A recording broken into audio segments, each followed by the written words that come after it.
Jeg vil nu redegøre for stofklassen ester. Ester er kendetegnet ved, at de bliver dannet i en reaktion mellem et alkohol, som i vores forsøg her har været metanol, og en carboxylsyre, som i vores tilfælde er salicylsyre.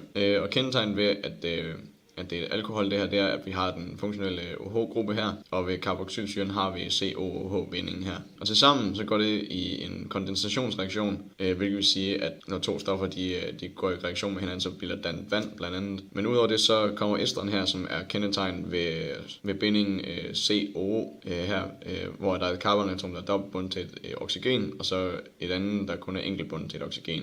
Og for det sidste oxygen her, så er der så en anden stofgruppe, som her er så metan. Jeg vil nu gennemgå vores fremgangsmetode fra forsøget, vi lavede her. Først så blander vi 9 gram salicylsyre og 25 ml metanol i en 100 ml kolbe her, som vi så ryster for, at vi undgår bundfald. Derefter, så tilsætter vi 10 ml koncentreret svovlsyre som en katalysator, samtidig med, at vi tilsætter 5-7 pimpsten, som så skal være, som skal bruges til, at det ikke bruges over, når det begynder at reagere. Derefter så går vi videre til, at vi har sådan et reflux-system her, som skal afkøle den gas, der bliver dannet under opvarmningen, som tager cirka 30 minutter på en mellemvarme, for ikke at det bliver alt for varmt. Og reflux-systemet fungerer sådan, at vi har en slange, der kommer ind med noget koldt vand fra vandhanen, som så bevæger sig rundt omkring det inderste rør herinde, hvor det er, at gassen fra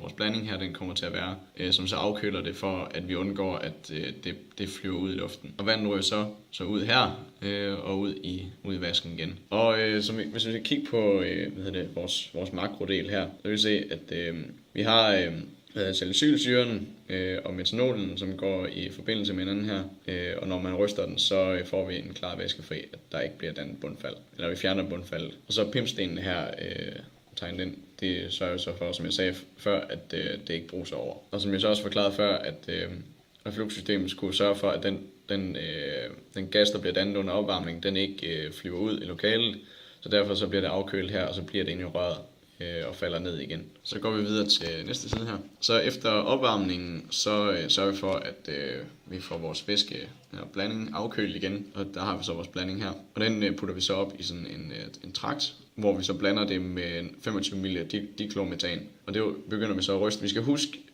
en meget vigtig ting, det er, at vi letter på låget for at fjerne det tryk, der bliver skabt derinde, fordi at der bliver dannet nogle gasser. Og glemte jeg lige at sige, at vi tilsætter også noget demineraliseret vand. Og det vi så ryster vores blanding her, det er, at vi får lavet 2 faser. En dichlormetanfase og en vandfase. Og den nederste fase, det er dichlormetanfasen. Den tapper vi så ud i glas, som vi så bagefter skal bruge igen. Efter vi har tappet vores dichlormetanfase hernede, og vi har vores tilbageblivende vandfase her, så tilsætter vi 25 ml mere dichlormetan, og vi ryster selvfølgelig for at få dannet vores faser igen, og så tapper vi så igen. Det gør vi mest af alt fordi, at der stadigvæk kan sidde noget dichlormetan oppe i vandfasen, som vi skal være sikre på, at vi får med, så der vi får maksimalt udbytte.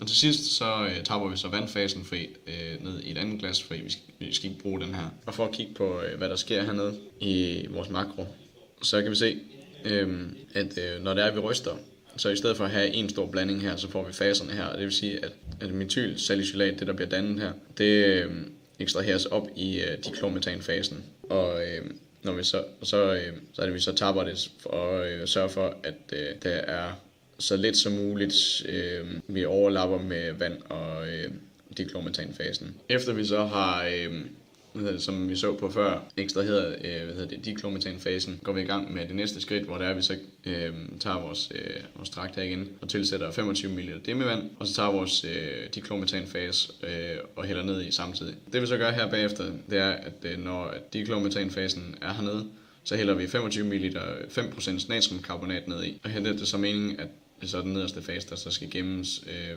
hvor det er så, at altså den anden fase, den øverste, vandfasen, den skal bare smides ud. Og vi skal huske at gøre det her 2 gange, for at få renset det så godt som muligt. Derefter så tager vi så vores dichlormetanfase her og tilsætter en teske magnesiumsulfat, som så får dannet et salt herover, som vi så skal tage ud. Til sidst så stiller vi så saltet ind i stingskabet til det, der hedder frivillig inddampning.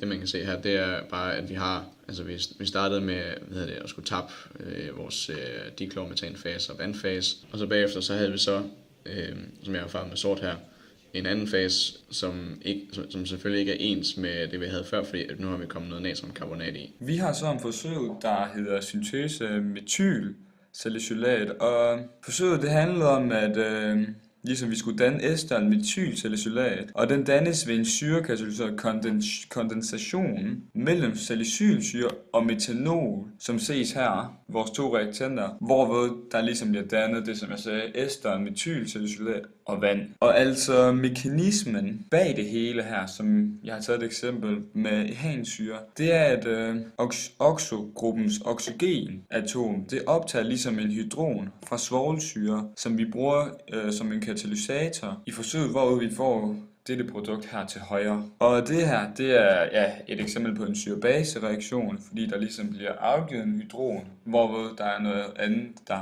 optager en hydron. Og dernæst så sker der det, at carboxylsyregruppen reagerer med alkohols oxygengruppe, hvorved det ligesom sætter sig på den. Altså ligesom, hvor dobbeltbindingen den så bliver brudt, kan man se her, hvor vi så får en hydroxygruppe og en metylgruppe på vores produkt. Det er det, der sker, det er, at en hydron herfra, som er bundet til en oxygenatom, den flyttes til en anden oxygenatom, hvor den bindes her. Og på den måde så bliver ligesom dannet de her to leaving-grupper, som er vandmolekylet her, og vores hydron helt op her. Til sidst så får vi hermed vores dobbeltbinding tilbage, samtidig så forsvinder vores to leaving-grupper, hvor vi så til sidst har esteren her tilbage, hvor der så bliver udskilt vand og hydron, eller det er så dem, der forsvinder, kan man sige. Så er vi så kommet til efterbehandlingen af forsøget syntese af metylsalicylat. Og det første efterbehandlingsforsøg, som står her, ved at anvende svovlsyre som katalysator, udnytter vi udover den katalytiske virkning også at svovlsyre siges at være vandsugende. Forklar hvilken indflydelse det der har på syntesen. Som sagt, sådan en katalysator, men udover det, så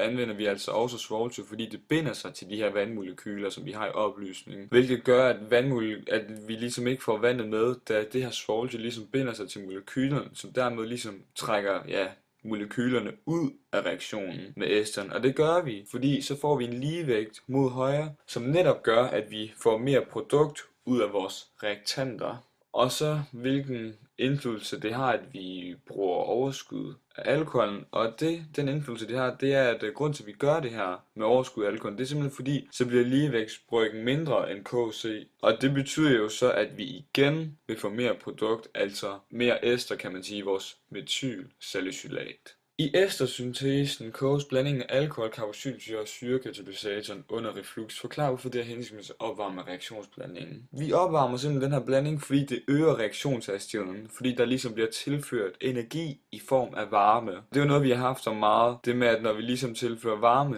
så betyder det flere sammenstød mellem molekylerne. De bevæger sig mere hurtigt, og dermed så øges reaktionshastigheden. Forklar, at diklormetan er velegnet til ekstraktion af esteren. Og det er det simpelthen fordi, først og fremmest så diklormetan, det er upolært, og vand er jo polært. Så det betyder, at det vil binde sig med esteren og ikke vand. Og det gør netop også, at der kommer ligesom de her to faser, som man ser i skilletrakten. Desværre har vi ikke lige billeder lige nu her, som jeg lige kan vise, men man kan se en klar fase. Der er altså to klare faser, kan man se. Og desuden så har diklormetan også en højere densitet end vand, hvilket gør, at den så ligger nederst, og vand ligger øverst. Og så beregner det teoretiske udbytte af esteren ud fra de arbejdede mængder af salicylsyre og metanol. Og det har jeg gjort på de følgende dias, kan man sige, hvor vi først så skal vi beregne stofmængder både salicylsyre og metanol. Og vi bruger den her formel, som vi er kendt så meget til, altså stofmængden, den finder vi lige med massen divideret med molarmassen. Og vi brugte 9 gram salicylsyre forsøget, og vi slog lige hurtigt af molarmassen op på Wikipedia, hvor vi så finder frem til den her stofmængde, 0,065 2 mol. Det er lidt anderledes med stofmængden af metanol, når vi skal beregne den. Og der skal vi først lige finde massen. Der ved vi ved jo ikke lige, hvor meget vi havde af det. Men vi ved, hvad volumen var, som står her, som er 25 ml. Og så slog vi også densiteten op, som er 0,79. Og så regner vi massen ud, som er 19,75, og vi så bruger formlen fra før, hvor vi finder frem til, at den har stofmængde metanol på 0,6164 mol. Og så ifølge reaktionen, som jeg viste tidligere, eller allerførst ved teoriafsnittet som intro, der så vi, at salicylsyremetal eller metylsalicylat, det reagerer 1:1 forholdet. Og det vil så sige, at de jo så har samme stofmængde. Og på den måde, så kan vi jo ligesom beregne massen af metylsalicylat på følgende måde ved hjælp af den her formel, som vi også har kendt. Og når vi indsætter vores kendte værdier, som vi har beregnet, så får vi en masse på 9,91 gram, og hermed er det den teoretiske masse for metylsalicylat i forsøget. Og så er der lige til sidst, om vi har fremstillet det ønskede stof, og om stoffet er rent. Altså hvis vi kigger på vores absorptionsbånd på det her IR, så kan vi jo se, at man i hvert fald godt kan se bindingen mellem, eller dobbeltbindingen mellem C og O, hvis jeg lige kan finde den. Den er her, for den har ligesom et bølgetal på cirka 1600, som man også kan se her. Og hvis man så går videre, så kan man også se ligesom den her alkan, som vi også havde. Altså der kan man også se det karakteristiske absorptionsbånd for den, som musen lige kommer. Den er her, og det er cirka 2800. Og de to sidste grupper, man ligesom kan se, det er, man kan se CH, altså den aromatiske ring, de bindinger, der er mellem CH, og dem kan man ligesom se her ved cirka 3000. Og det sidste, det er simpelthen den her alkoholgruppe, altså den her OH, vi har på metylsalicylat, som ses her. Og den har cirka, hvad skal man sige, et bølgetal på 3300 cirka. Så det passer meget godt, og vi har vel fået vores ønskede stof, kan man sige. Om det så var rent, det ved man jo, altså vi havde jo en rimelig stor afvigelse, kan man sige, fordi vores ester, den var 6,81 gram, og den teoretiske, det var jo 9,91. Så jeg ved ikke lige, hvad der er gået galt der, men det kan selvfølgelig skyldes usikkerhed blandt andet.